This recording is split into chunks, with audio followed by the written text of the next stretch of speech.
Hello, and welcome to another Read With Me. I am yours truly, Isabel Bedell, and I'm here to read with you. Okay. Now, if you are brand new to this particular channel, which we've been getting some really awesome subscribers here, and I thank you for your presence here. This channel is primarily for making sure that we take our personal and financial freedom to next levels. Here at Billionaireette, our mission is to impact the lives of 4 billion souls all over the world for personal and financial freedom, towards their personal and financial freedom. And our vision here is to do it in the most organic way possible. And we need your help to do that. The way that we're leveraging this channel here is by doing read with me sessions. And I would love to get your feedback. If you guys actually like the full chapters being read, or would you rather very much like summary videos of each of the chapters? For 2023, we're going to keep reading 2 books a month. We absolutely loved it this year. We did 22 books, one on personal freedom and one on financial freedom every single month. And the transformation has been great. Personally, I just feel like I can freaking read and understand what I'm reading, because when I was younger, when I was at school, I never really enjoyed reading at all. That was one. And two, the comprehension of reading. Like, I never understood what I was reading. I was always that kid that was like just reading to read. And I didn't like that at all. I felt like it was a waste of time. I felt like I was just not really getting anything out of it. But now that I'm actually reading the books that I want to read, and I'm actually learning, and I'm reading out loud and I'm being consistent with it, this whole new habit, it has definitely helped my mental health. It has helped my emotional health. It has helped my communication health, all of that. So I'm really, really, truly grateful for the opportunity to be reading with you here on this channel, and I'm grateful for your presence. So without further ado, we are currently reading Good to Great. We're on chapter 8. This is the chapter before the last chapter of this book. So we're almost done with this. And one of the goals was to actually finish this book before Christmas, and we will be doing that. So what a Christmas miracle. I think I might split this chapter into 2, because they are pretty juicy chapters, if you know what I mean. So I'm excited for that. And what I'm looking forward to is getting everybody's feedback on whether you want the whole entire chapter read, or would you prefer to just have the summary version of each chapter shared with you. And if so, let us know. Okay, we're trying some new things out just to see what our listeners like and what is most effective, because it's important. You learn if you're having fun, and if you're having fun, you learn. And that's what we're here to do. So let's get into it. Chapter number 8, the flywheel and the doom loop. Revolution means turning the wheel. Picture a huge, heavy flywheel, a massive metal disc mounted horizontally on an axle. It's about 30 feet in diameter, 2 feet thick, and weighing about 5,000 pounds.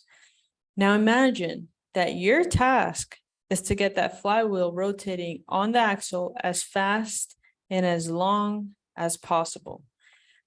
Pushing with great effort, you get the flywheel to inch forward, moving almost imperceptibly at first. You keep pushing, and after 2 to 3 hours of persistent effort, you get the flywheel to completely one entire turn. You keep pushing, the flywheel begins to move a bit faster, and with continued great effort, you move it around a second rotation and you keep pushing in a consistent direction. 3 turns, 4, 5, 6, 7, 8, 9, 10. The flywheel keeps building up its speed. You keep pushing 9, 10, 11. It builds up momentum. 12, 13, 14, moving faster with each turn. 20, 30, 50, 100. Then, at some point, breakthrough. The momentum of the thing kicks into your favor, hurling the flywheel forward, turn after turn, whoosh. It's on heavy weight working for you.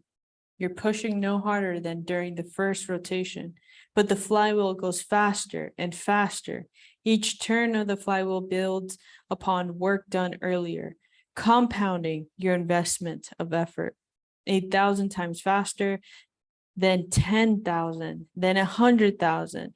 The huge heavy disc flies forward with almost unstoppable momentum. Now, suppose someone comes along and asks, what was the one big push that caused this thing to go so fast? You wouldn't be able to answer. It's just a nonsensical question. Was it the first push, the second, the fifth, the 100th? No, it was all of them added together in an overall accumulation of effort applied in a consistent direction. Some pushes may have been bigger than others, but any single heave, no matter how large, reflects a small fraction of the entire cumulative effect of the wheel. Build up and breakthrough. The flywheel image captures the overall feel of what it was like inside the companies as they went from good to great. No matter how dramatic the end result, the good to great transformations never happened in one fell swoop. There was no single defining action, no grand program, no one killer innovation, no solitary lucky break, no wrenching revelation. Good to great comes about by a cumulative process, step by step, action by action, decision by decision, turn by turn of that flywheel. It adds up to sustained and spectacular results. Yet, to read media accounts of the companies, you might draw an entirely different conclusion. And often the media does not cover a company until the flywheel is already turning at 1,000 rotations per minute. This entirely skews our perception of how such transformations happen, making it seem as if they jumped right to breakthrough as some sort of an overnight metamorphosis. For example, on August 27th, 1984, Forbes magazine published an article on Circuit City. It was the first national level profile ever published on the company. It wasn't that big of an article, just 2 pages, and it questioned whether Circuit City's recent growth could continue. Still, there it was, the first public acknowledgement that Circuit City had broken through. The journalist had just identified a hot new company, almost like an overnight success story. This particular overnight success story, however, had been more than a decade in the making, and Alan Wurtzel had inherited CEO responsibility from his father in 1973, with the firm close to bankruptcy. First, he rebuilt his executive team and undertook an objective look at the brutal facts of reality, both internal and external. In 1974, still struggling with a crushing debt load, Wurtzel and his team began to experiment with a warehouse showroom style of retailing, large inventories of name brands, discount pricing, and immediate delivery, and built a prototype of this model in Richmond, Virginia to sell appliances. And in 1976, the company began to experiment with selling consumer electronics in the warehouse showroom format. And in 1977, it transformed the concept into the first ever Circuit City store. Wow, who would have thought? Damn, that's awesome. From 1974 to 1977, so like a 3 to 4 year period, it transformed from a little showroom to all the way to like a city circuit store. That's awesome, that momentum. The concept met with success and the company began systematically converting its stereo stores into Circuit City stores. And in 1982, with 9 years of accumulated returns on the flywheel, Wurtzel and his team committed fully to the concept of the Circuit City Superstore. And over the next 5 years, as it shifted entirely to this concept, Circuit City generated the highest total returns to shareholders of any company on the New York City Stock Exchange. From 1982 to 1999, Circuit City generated cumulative stock returns 22 times better than the market, handily beating Intel, Walmart, GE, Hewlett-Packard, and Coca-Cola. Not surprisingly, Circuit City then found itself a prime subject for media attention, whereas we found no articles of any significance in the decade leading up to the transition. We found 97 articles worth examining in the decade after the transition, and 22 of them significant pieces.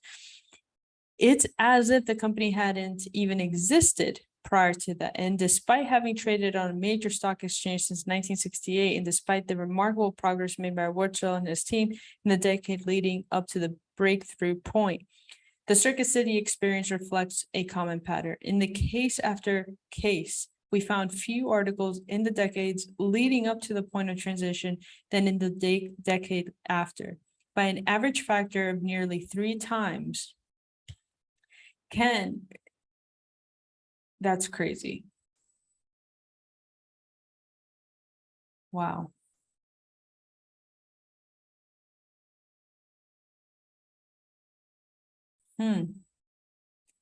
For example, Ken Iverson and Sam Siegel began turning the nuclear flywheel in 1965. Well, let me just show you what I just stopped to really take a look at. So like if you guys notice here, this is almost like a flat line, but this was from 1972, which was like when they had their little showroom stores and they had their discount appliances. And it reminds me almost as if like you wanted to set up shop in like one of those container like oh my gosh, storage units. If you were to take a storage unit and then you would fill it up with little things and then you would hit up people on Facebook groups and have them come over, and then you can sell whatever it is that's in that storage unit and have them take it away. And then you progress forward and you start building it up. And then it's from 1972 to 1982, like a 10-year period, just working and just getting everything up and running. And then by 1982, like every single year, 10 years in, you're just turning that flywheel. And then that transition point on April 1982, that is when it just catapulted over, because that is when they started getting recognition for their efforts. But this whole entire time, that is when their transition just took its own life. The life of its own, of just projection up. 97 articles were written on Circuit City from 1983 to 1992. It's like when you start using paid ads and PR, and people are recognizing your efforts, and they share about your experiences, and then you have product market fit on a grandeur scale, not just a local scale. It's unbelievable. That's awesome. Wow, that's really, really awesome. It's a 20-year period, but half of it is like flatline, and then the other half is just like, okay. For example, Ken Iverson and Sam Siegel began turning the nuclear flywheel in 1965, and for 10 years, no one paid any attention, certainly not for the financial press or the other steel companies. If you had asked executives at Bethlehem Steel or U.S. Steel about the nuclear threat in 1970, they would have laughed. And if they even recognized the company name at all, which is doubtful, by 1975, the year of its transition point on the stock chart, nuclear had already built its third mini mill, long established its unique culture of productivity, and well on its way to becoming the most profitable steel company in America. And yet, the first major article in Business Week did not appear until 1978, 13 years after the start of the transition, and not in Fortune until 16 years out. From 1965 through 1975, we found only 11 articles on nuclear, one of them significant. Then from 1976 to 1995, we collected 96 articles on nuclear, 40 of them being major profiles or nationally prominent features. Now, you might be thinking, but we should expect that. Of course, these companies would get more coverage after they became wildly successful. What's so important about this? This is what's important, all right? We've allowed the way transitions look from the outside to drive perception of what they must feel like to those going through them in the inside. From the outside, they look like this dramatic, almost revolutionary breakthroughs. But from the inside, they feel completely different, more like an organic development process. Picture an egg just sitting there. No one pays it much attention until one day the egg cracks, opens up, and jumps a chicken. All the major magazines and newspapers jump in the event, writing feature stories. The transformation of egg to chicken, the remarkable revolution of the egg, stunning turnaround at egg, as if the egg had undergone some overnight metamorphosis, radically altering itself into a chicken. But what does it look like from the chicken's point of view? It's a completely different story. While the world ignored this dormant looking egg, the chicken was evolving. It was growing, developing, incubating. And from the chicken's point of view, cracking the egg is simply one more step in a long chain of steps leading up to that moment. A big step, to be sure, but hardly the radical single-step transformation it looks like to those watching from the outside of the egg.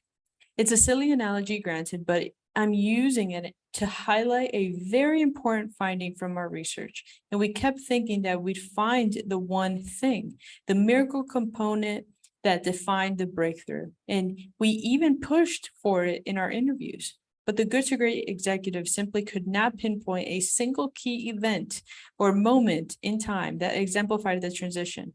Frequently, they shaft against the whole idea, allocating points and prioritizing factors in every Good to Great company. And at least one of the interviewees gave an unprompted admonishment saying something along the lines of, look, you can't dissect this thing into series of nice little boxes and factors or identify the moments of aha. Or one thing, it was a whole bunch of interlocking pieces that built one upon another.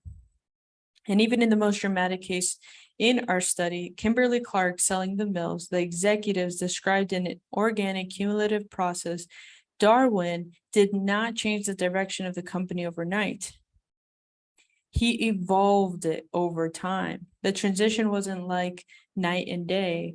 It was gradual. And I don't think it was entirely clear to everybody until a few years into it. And of course, selling the mills was a gigantic push on the flywheel, but it was only one push. And after selling the mills, the full transformation into the #1 paper-based consumer products company required thousands of additional pushes on the flywheel, big and small, accumulated one on top of another, and it took years to gain enough momentum for the press to openly herald Kimberly-Clark's shift from good to great. Forbes wrote, when Kimberly-Clark decided to go head-to-head against P&G, the magazine predicted disaster. What a dumb idea. And as it turns out, it wasn't a dumb idea. It was a smart idea. The amount of time between the two Forbes articles, 21 years.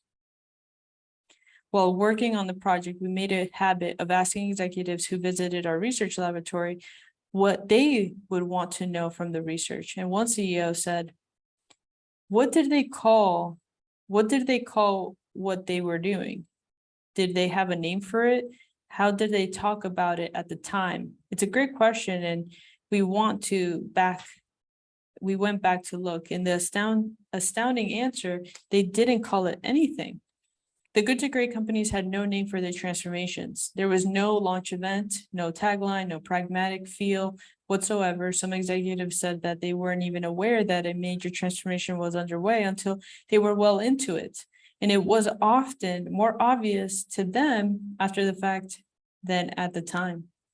Then it began to dawn on us. There was no miracle moment. And although it may have looked like a single stroke breakthrough to those peering in from the outside, it was anything but that to the people experiencing the transformation from within.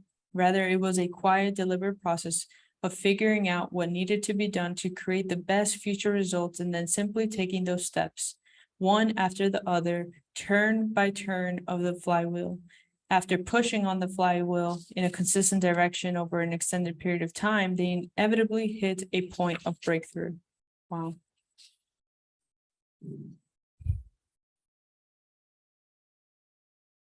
When teaching this moment, I sometimes use an example from outside of my research that perfectly illustrates the idea. In the UCLA Bruins basketball dynasty of the 1960s and early 1970s, most basketball fans know that the Bruins won 10 NCAA championships in 12 years, at one point assembling a 61-game winning streak under the legendary coach John Wooden. But do you know how many years Wooden coached the Bruins before his first NCAA championship? 15 years. From 1948 to 1963, Wooden worked in relatively obscure before winning his first championship in 1964. And year by year, Coach Wooden built the underlying foundations to developing a recruiting system, implementing a consistent philosophy, and refining the full court press style of play. No one paid too much attention to the quiet, soft-spoken coach and his team until, wham, they hit breakthrough and systematically crushed every serious competitor for more than a decade. Like the Wooden dynasty, lasting transformations from the good to great follow a general pattern of buildup followed by breakthrough. And in some cases, the buildup to breakthrough stages take a long time, and in other cases, a shorter amount of time. At Circuit City, the buildups lasted 9 years. At Nuker, 10 years, whereas Gillette, it only took 5 years, and at Fannie Mae, it only took 3 years, and at Penny Bose, it only took 2 years. But no matter how short or how long, every good to great transformation followed the same basic pattern, accumulating momentum, turn by turn of the flywheel, until the buildup transformed into breakthrough. This is not just a luxury of circumstance. It's important to understand the following. The buildup breakthrough flywheel model is not just a luxury circumstance. People who say, hey, but we've got constraints that prevent us from taking this longer term approach should keep in mind that the good to great companies follow this model no matter how dire the short-term circumstances, deregulation in the case of Wells Fargo, looming bankruptcy in the case of Nuker and Circuit City, potential takeover threats in the case of Gillette and Kroger, or $1 million a day losses in the case of Fannie Mae. This also applies to the managing of short-term pressures of Wall Street. I just don't agree with those who say that you can't build an enduring great company because Wall Street won't let you. We communicated with analysts to educate them on what we were doing, and we were going and where we were going. And at first, a lot of people didn't buy into that. You just have to accept that. But once we got through the dark days, we responded by doing better every single day. And after years, because of our actual results, we became a hot stock and never looked back. After years. This is so important because I feel like with what's happening with, like, let's say Instagram and TikTok and, you know, the media, it's like instilling this instant gratification type of mentality, this scroll, like, and then you see things like being created in 15 seconds, or, you know, like a full course meal chopped up into like a 60-second reel where you see the person transform veggies into cooked into present. And it's just like this whole concoction of, yeah, you just do it and it's done, versus understanding that person went to culinary school, that person got the best knives, that person sharpened all the knives, that person went to the grocery store, that person got all these different ingredients, they washed them, they prepped them, they got them ready, then they cut them, each one, then they put them into specific places, then they turn on the heater, then the oven, then, you know, there's so many different steps. But now all you see is 60 seconds of it versus the 6 hours that it probably took them to prep a Thanksgiving meal or a Christmas meal or whatever it is that they're prepping for that particular segment. So understanding that it does take a few years to create a good to great company. It could be 2 years, it could be 3 years, it could be 4, 5, 10, 20. But the point is, you gotta go through the dark days, respond by doing better every single day, year after year. And after a few years, because of our actual results, you become hot stock. Never look back after that. During Maxwell's first 2 years, the stock lagged behind the market, but then it took off. And then from the end of 1984 to the year of 2000, $1 invested into Fannie Mae multiplied 64 times, beating the general market, including the wildly inflated NASDAQ of the late 1990s, and by nearly 6 times. The good to great companies were subject to the same short-term pressures from Wall Street as the comparison companies, and yet, unlike the comparison companies, we had the patience and the discipline to follow the build-up breakthroughs flywheel model despite these pressures. And in the end, they attained extraordinary results by Wall Street's own measure of success. The key, we learned, is to harness the flywheel to manage these short-term pressures. One particularly elegant method was for doing so came from Abbott Laboratories, using a mechanism that is called the blue plans. Each year, Abbott would tell Wall Street analysts that it expected to grow earnings a specified amount, say 15%. And at the same time, it would set the internal goal of a much higher growth rate, say 25% or even 30%. And meanwhile, it kept a rank order list of proposed entrepreneurial projects that had not been yet funded, the blue plans. Towards the end of the year, Abbott would pick a number that exceeded analysts' expectations, but fell short of its actual growth. And it would take the difference between the make the analysts happy growth and the actual growth and channel those funds into blue plans. It was a brilliant mechanism for managing short-term pressures while systematically investing into the future. We found no evidence of anything like the blue plans of Abbott Comparison Company, and instead, Upjohn executives would pump the stock with a sales job. Buy into our future.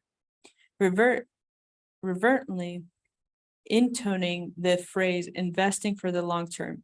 And especially when the company failed to deliver current results, Upjohn continuously threw money after hard-brained projects like its Rogan baldness cure, attempting to circumvent, build up, and jump right to breakthroughs with its big hit. Indeed, Upjohn reminded us of a gambler putting a lot of chips on the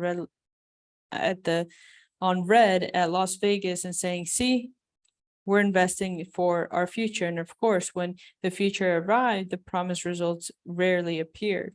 Now, surprisingly, Abbott became a consistent performer and a favorite holding on Wall Street, while Upjohn became a consistent disappointment from 1959 to Abbott's breakthrough in 1974.